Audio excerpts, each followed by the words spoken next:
Sergio Massa, en sus conversaciones con otra gente del gobierno, con su equipo, etcétera, suele decir que el desafío del oficialismo en este año electoral, donde se juega una encrucijada muy importante el país por el nivel de tensión electoral que hay en la Argentina, el oficialismo está desafiado por 3 IES, la letra I, latina. 1, dice Massa, la inmunidad, alcanzar la inmunidad. 2, la inseguridad, segundo desafío. 3, la inflación. Podría uno agregar una cuarta I, que está entre las expectativas de mucha gente del oficialismo, probablemente a Massa no le interese, problema de Cristina, impunidad, que también empieza con I. El problema de la inmunidad, que está ligado a la gran crisis de la pandemia que nos sigue afectando, vamos a hablar de eso ahora enseguida con el diputado José Cano, que es un especialista en temas de salud, tuvo un papel muy relevante en la Cámara de Diputados interpelando la semana pasada a la ministra Carla Bizzotti. El problema de la impunidad, el problema de la inmunidad, tiene varios frentes, varias aristas, varias explicaciones, las dificultades que tiene hoy la Argentina para la vacunación. ¿Por qué es tan importante? ¿Por qué es tan importante? Porque por distintas fuentes empezamos a tener registros de una enorme presión sobre el sistema de salud. Según los dueños, directivos, gente que está en las clínicas, una presión que no se vivió el año pasado en el pico de la pandemia. Hay prepagos privados que ya están derivando gente en el área metropolitana, que incluye a la ciudad de Buenos Aires, a hospitales públicos, por ejemplo, al Hospital de Clínicas. Quiere decir que hay un nivel de saturación llamativo en el sistema de salud, y digo llamativo porque muchos expertos en estadísticas miran que hay más casos, en alguna medida porque hay más testeos. Y si uno mira la proporción de casos positivos que aparecen en relación con los testeos, esa proporción respecto de los picos del año pasado, por ejemplo de octubre, ha bajado. Por eso a muchos les resulta curioso el nivel de ocupación de pisos dedicados a COVID y camas de unidad de cuidados intensivos en las clínicas. Pero lo cierto es que estamos en un límite que tiene alarmado a todo el mundo, sobre todo a los dirigentes, sobre todo a los gobiernos. Hay además un problema objetivo que no se puede ignorar, que es una falta de vacunas a escala global. De esto venimos hablando hace tiempo. Siempre debemos recordar que habitualmente, por año, se fabricaban en el mundo 3.000 millones de vacunas.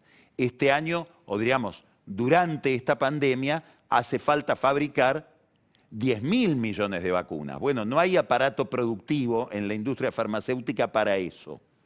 Por lo tanto, hay un cuello de botella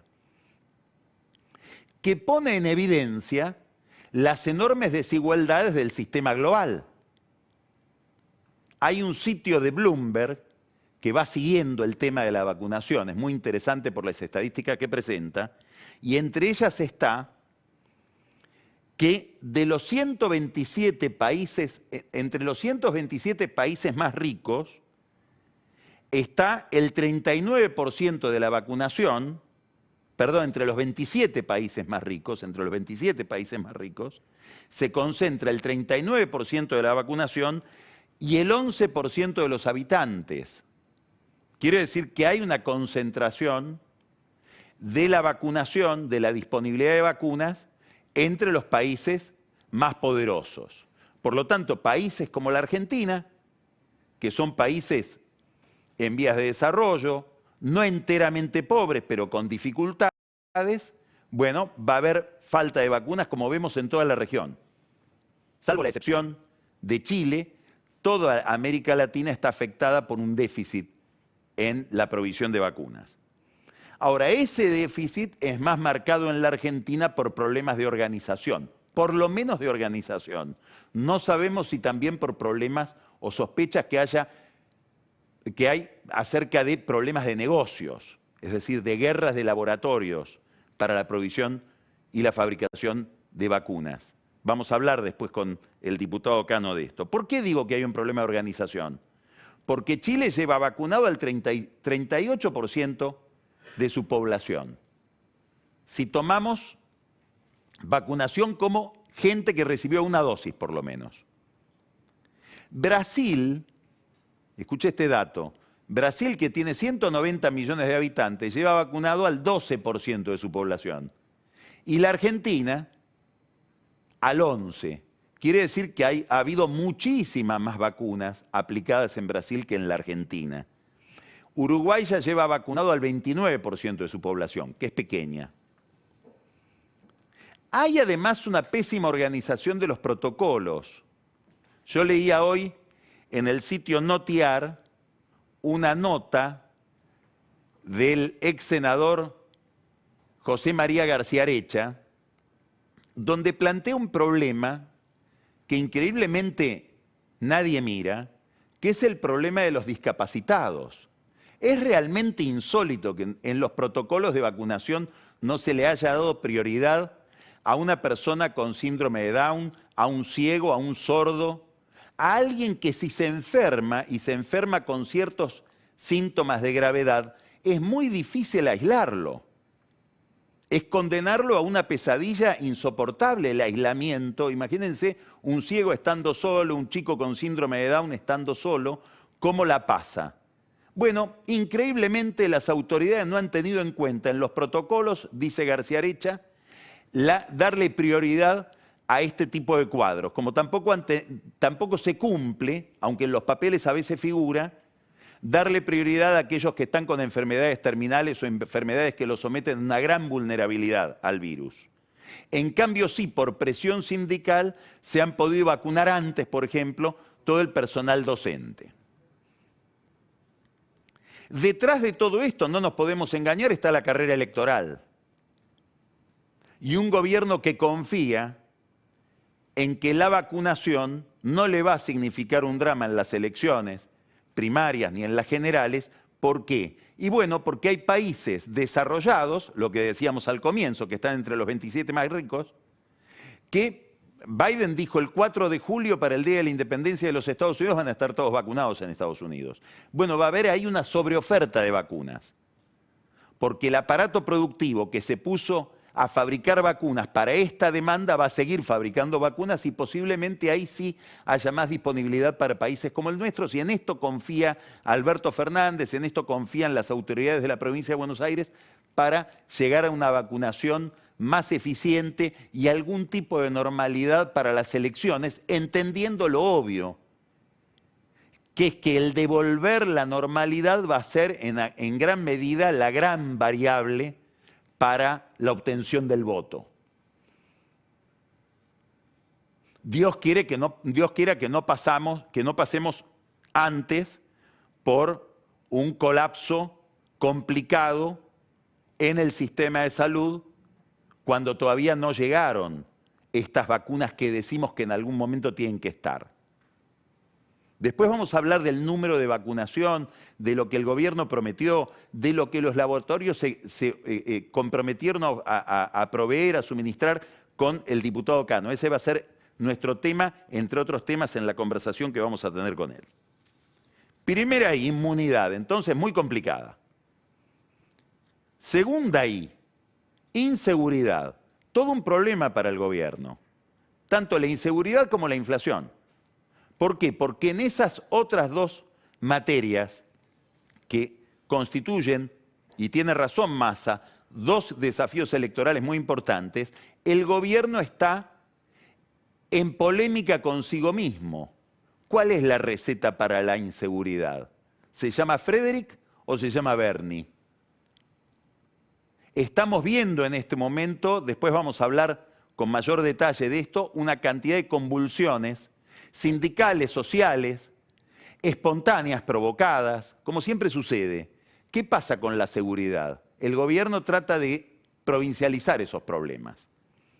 Vamos a hablar de uno de ellos en unos minutos, que es hoy un enorme desafío para la política energética, que es la provincia de Neuquén con sus principales rutas tomadas en conflictos sociales que empezaron por el sistema de salud y que están poniendo en tela de juicio la provisión de gas. Complejo problema al que nos vamos a referir ahora. Pero digamos, el problema de la inseguridad es un problema para el que este gobierno no tiene una solución clara porque no tiene una receta unívoca. Algo parecido pasa con la inflación.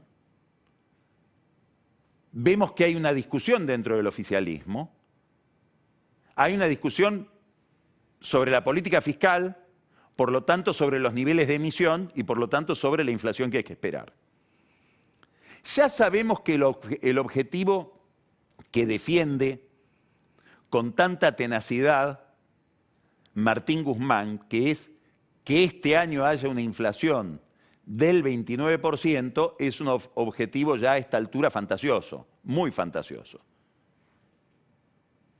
Para que se dé ese resultado final en el año, 29% de inflación, tendría que haber menos de 2% de inflación, empezando por un mes que ya tuvo el doble, que es marzo. Y así todos los meses. Bueno, abril ya viene con una inflación más alta que esa y no sabemos cuál va a ser el curso de la inflación durante el año, porque es una variable desatada que le hace perder autoridad a Guzmán dentro del gobierno y a Alberto Fernández dentro del oficialismo. ¿Por qué es inquietante? Bueno, porque genera más pobreza. Para el gobierno es especialmente inquietante porque el gobierno sabe que la inflación castiga sobre todo a los que menos tienen en materia de alimentos, en los grandes conurbanos y sobre todo en el conurbano bonaerense, que es donde se juega el destino electoral del oficialismo. Hay alta inflación y todavía no se liberaron ni siquiera un poco las tarifas. Hoy aparece una entrevista interesante, importante, a Federico Bernal, es el titular del ente que regula el gas, el Enargas, que le dice en El Cronista a Santiago Espaltro que los aumentos de tarifas para el gas van a ser en principio en mayo de 6 o 7% para las familias y de no más de 4% para la pequeña y mediana empresa. Es toda una definición de Bernal muy importante, tiene muy poco que ver con las previsiones de aumento de tarifas, o dicho de otro modo, de baja de subsidios que están inscriptas en el presupuesto a través del cual Guzmán pensaba llegar al 29% de inflación anual.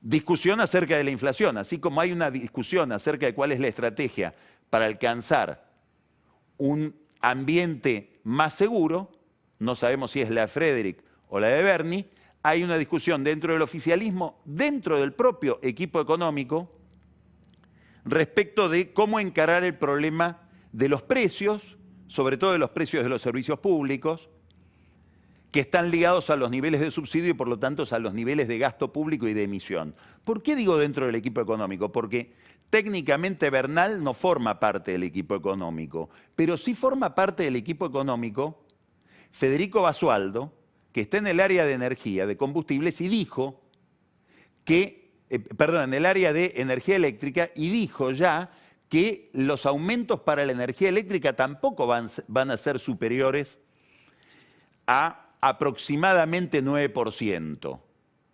Es decir, que Federico Basualdo, que depende de Guzmán, discute a Guzmán y coincide más con Bernal que con su jefe. Habrá que ver qué efectos tiene esto también sobre las empresas de distribución de electricidad. Por ese lado volvemos a Massa, tan ligado a Edenor. El 16 de marzo comieron en el restaurante Roldán Massa, Manzano, Vila, Filiberti.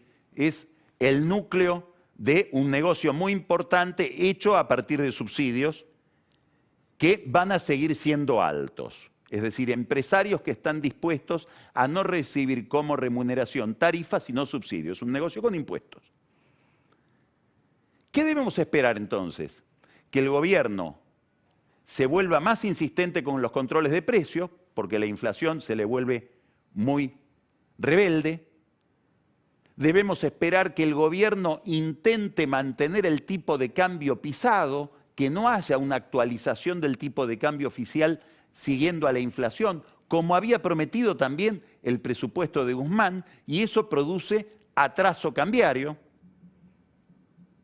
Seguramente eso impacta en las exportaciones, en la liquidación de exportaciones, siempre y cuando el gobierno directamente no las prohíba en algunos rubros como la carne.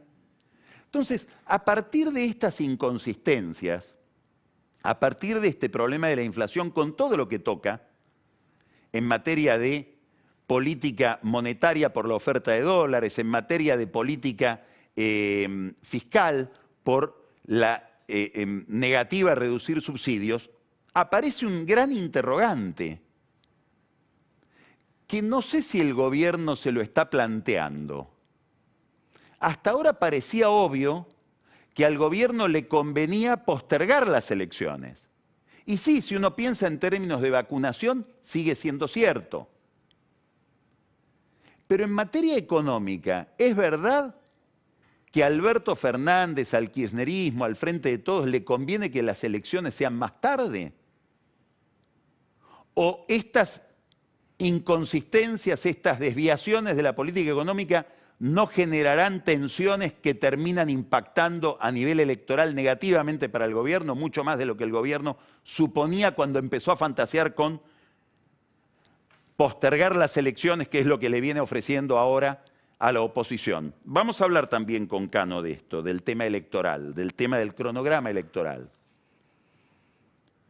Todo este panorama que acabo de pintar de manera muy sucinta alrededor del problema de la inflación, que es esa segunda I que preocupa a Massa, inquieta sobre todo al Fondo Monetario Internacional, que dicen, no sabemos con quién estamos hablando. ¿En qué sentido? En que, bueno, sí, si miramos el plan de Guzmán, más o menos técnicamente nos podemos poner de acuerdo, dicen los técnicos del fondo. El problema es que hay una discusión política no saldada dentro del oficialismo. Entonces, ¿con quién nos estamos comprometiendo? ¿Cuál es el programa político? ¿Cuál es el nivel de sostén político que tienen las palabras que nos viene a decir Guzmán a Washington? Pregunta que se planteó abiertamente, dicen que se filtró lo que dijo. Alejandro Werner, que es el jefe del hemisferio occidental del fondo, es el hombre con el que discutió el gobierno de Macri cuando se hizo aquel acuerdo que el kirchnerismo reprocha tanto. Hay una pregunta entonces acerca de cuál es la política del gobierno respecto del fondo. Hay una pregunta que va más allá del diseño del programa económico, que es, cuando pasen las elecciones y nos encontremos con todas estas inconsistencias, supongamos que el gobierno pasa las elecciones relativamente airoso, le va bien. ¿Va a estar tan claro por parte del oficialismo que quieren hacer el, perdón por la palabra, ajuste que hay que hacer en esta economía? ¿O van a empezar a sonar voces, a escucharse voces dentro del oficialismo diciendo, ¿y habrá alguna forma de suspender la relación con el fondo? ¿Cuánto cuesta defaultear con el fondo? Esta pregunta, en el Fondo Monetario Internacional, todavía no la pueden responder. Es la pregunta que se están formulando. Después hay otros temas de carácter político. El gobierno pretende, inspirado por Cristina Kirchner, pedir 20 años de gracia. Eso no está en los estatutos del fondo. Es muy difícil que el fondo quiera reformar sus estatutos para hacerle un traje a medida al kirchnerismo. Sospecho que la oposición no va a acompañar al gobierno en ese reclamo.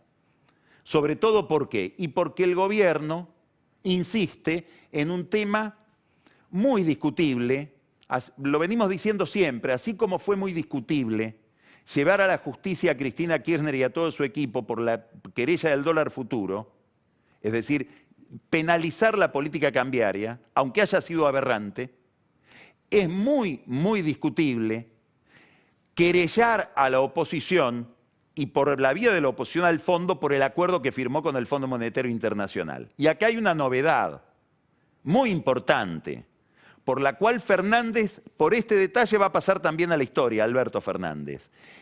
Es muy raro, muy inusual.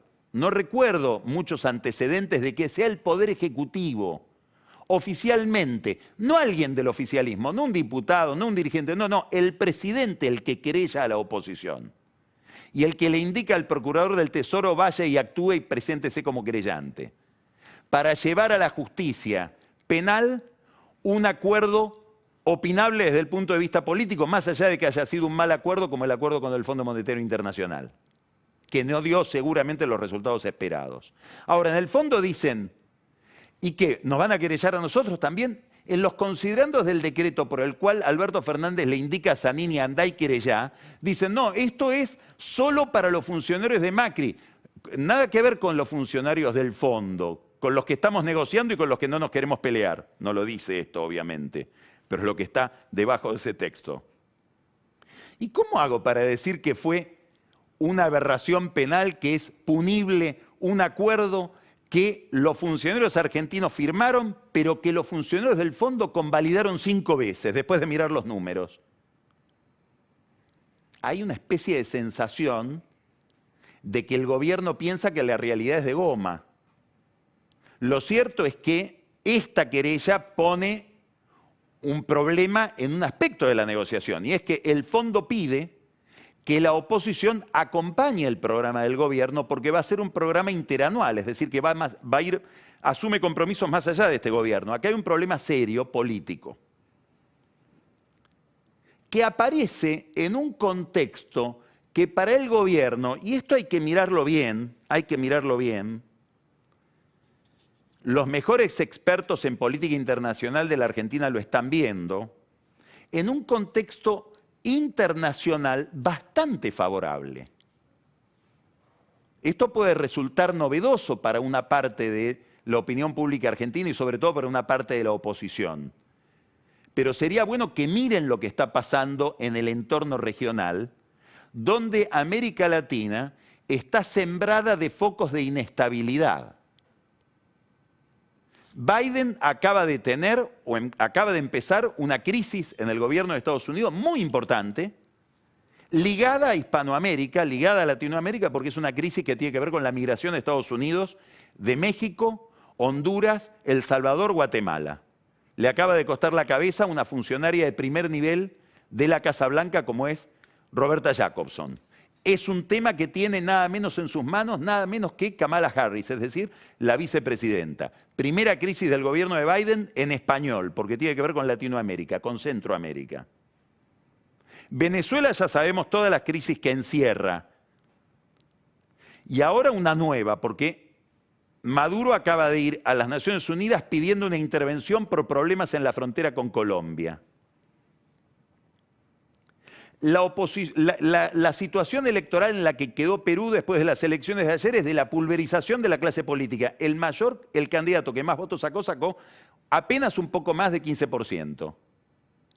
Brasil envuelto Bolsonaro en una crisis militar de primera magnitud con las Fuerzas Armadas que renunciaron sus cúpulas hace 10 días, peleado con el Congreso y peleado con el Tribunal Supremo de Justicia, con la Corte. Chile, donde la pandemia serenó una situación muy inquietante, donde, como sabemos, se había desarrollado una crisis con movilizaciones sin nombre, sin personería, sin nadie con quien hablar. Una convulsión rarísima que desestabilizó enormemente al gobierno de Piñera y que puede estar ahí agazapada. Bueno, cuando los Estados Unidos, cuando desde Washington miran este mapa, dicen, bueno, la Argentina es un lugar de estabilidad, sobre todo si miro a Brasil. Y esto explica el acercamiento de Washington con la Argentina. Ha habido una visita muy importante la semana pasada, es la visita de un almirante el almirante Faller es nada menos que el jefe del Comando Sur, es decir, del área militar que mira a América Latina en términos de defensa. Viene esta semana a Buenos Aires Juan González, es un colombiano que forma parte del equipo íntimo de política exterior de Biden desde que Biden era vicepresidente y senador. Es el experto en América Latina del Consejo Nacional de Seguridad de la Casa Blanca. Viene con la encargada de política latinoamericana del Departamento de Estado. ¿De qué vienen a hablar? Vienen a hablar básicamente de un problema que hoy ordena toda la política internacional, que es las relaciones de esta región con China. ¿De qué habló el almirante Feller con Agustín Rossi? ¿Por qué el almirante Feller viajó a Tierra del Fuego?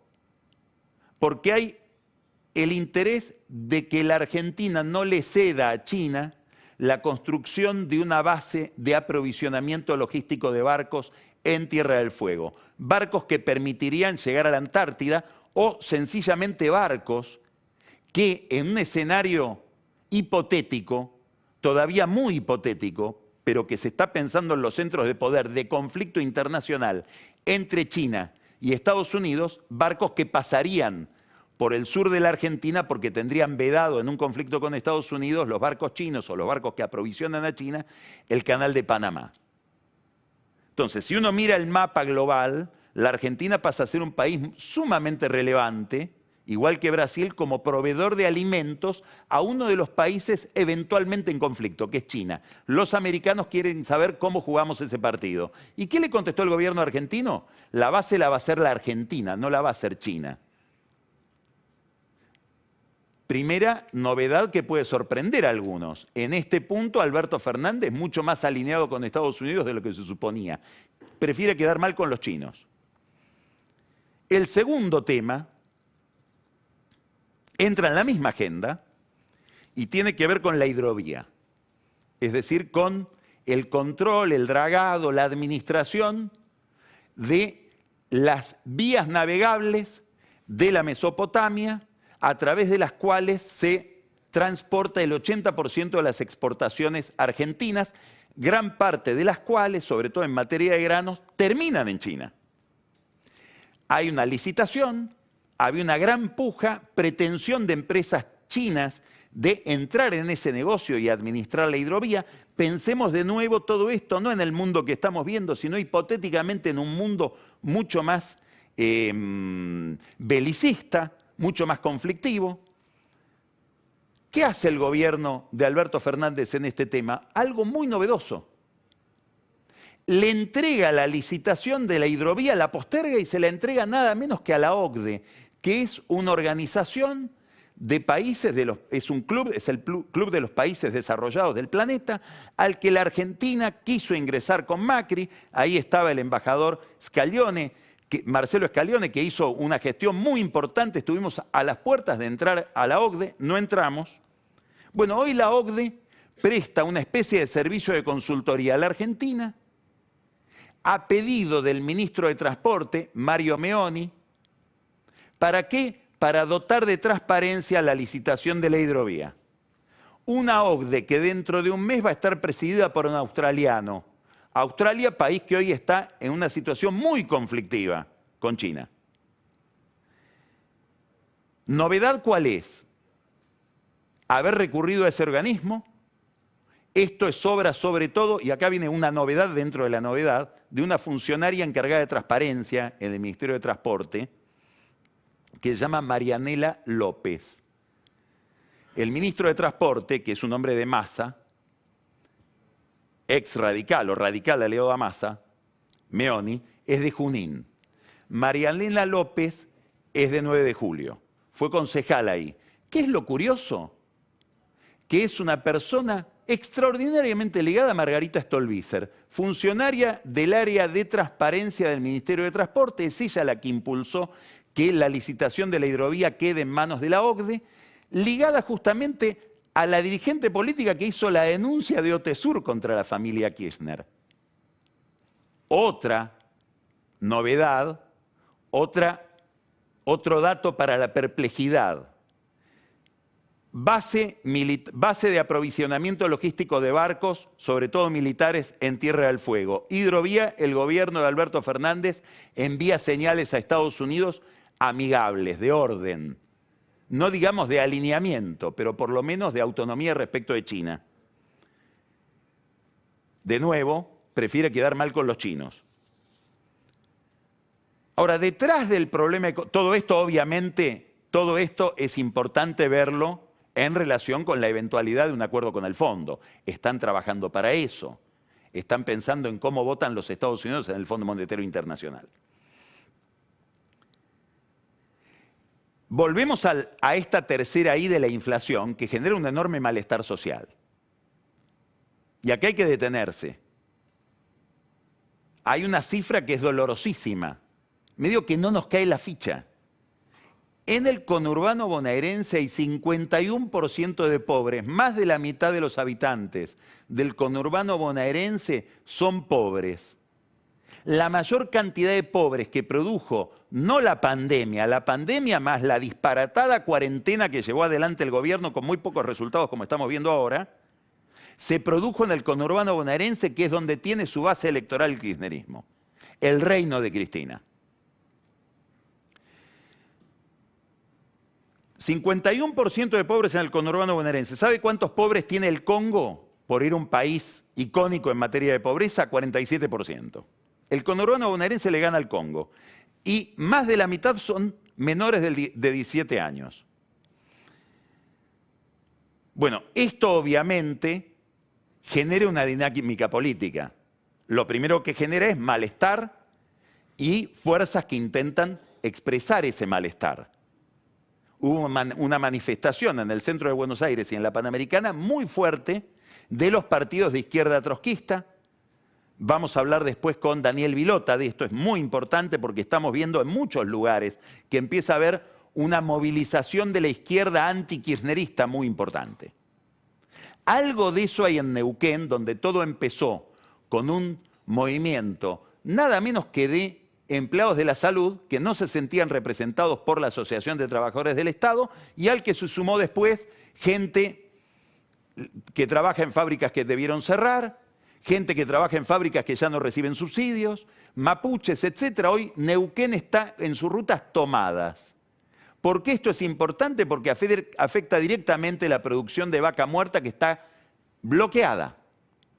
En un momento en que las empresas productoras de gas estaban acelerando la producción para cumplir con los compromisos del Plan Gas y que no haya cortes de gas en el invierno. El cálculo que hacen algunas empresas es que por cada 5 días de corte de ruta se pierden o hay que aplicar 25 millones de dólares a comprar un barco y medio de gas importado. Dato para Miguel Pelle, que cuida los dólares, administra los dólares como un suero. ¿Qué hay detrás de esto? ¿Hay solamente una movilización sindical o está el kirchnerismo alentando una movilización, un colapso para el gobierno del Movimiento Popular Neuquino que conduce Omar Gutiérrez? ¿Qué hace el secretario de Energía frente a este panorama? Darío Martínez, que era diputado de Neuquén. Bueno, acá apareció un tema que los medios de la Ciudad de Buenos Aires no estamos registrando como corresponde.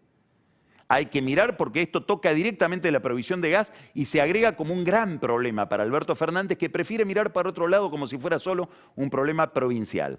Primer problema, ligado al malestar social que genera la inflación y el entorno de una economía muy recesiva. Segundo problema, la presión de la izquierda, lo explicó en La Nación Jaime Rosenberg, hace que el gobierno, y sobre todo el sector más radicalizado del gobierno, diga: Guzmán, volvé al IFE y volvé al ATP, es decir, gasta más. Pero el fondo, los compromisos del presupuesto, olvídate, porque así perdemos las elecciones.